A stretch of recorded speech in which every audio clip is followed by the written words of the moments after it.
میری قسمت جگانے کو خدا کا نام کافی ہے، ہزاروں غم مٹانے کو خدا کا نام رمضان صرف بھوکا رہنے کا نام نہیں بلکہ اپنے گناہوں کو جلا کر راکھ کر دینے اور ایک نئی زندگی شروع کرنے کا نام ہے۔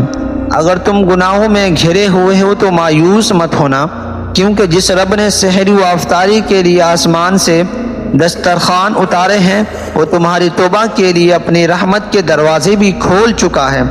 روزہ ہمیں یہ سکھاتا ہے کہ جب ہم حلال چیزوں کو اللہ کے حکم پر چھوڑ سکتے ہیں تو حرام کو چھوڑنا کتنا آسان ہونا چاہیے۔ افطاری کے وقت لگی پیاس ہمیں احساس دلاتی ہے کہ جنت کی ایک بوند کے لیے دنیا کی ہر پیاس برداشت کی جا سکتی ہے۔ خوش نصیب ہے وہ شخص جس نے رمضان پایا اور اپنے گناہ بخشوا لیے۔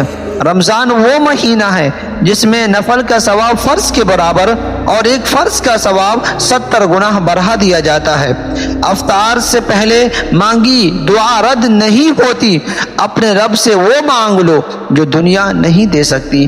جب پورا شہر سو ہوتا ہے تب سحری کے وقت اللہ پکارتا ہے کہ ہے کوئی مانگنے والا جس سے میں عطا کروں۔ روزہ صرف پیٹ کا نہیں، آنکھ، کان اور زبان کا بھی ہونا چاہیے۔ کسی کا دل دکھا کر رب کو راضی نہیں کیا جا سکتا۔ رمضان ٹریننگ کورس ہے، فائنل امتحان نہیں۔ اپنی نیکیوں کو عید کے بعد بھی جاری رکھیں۔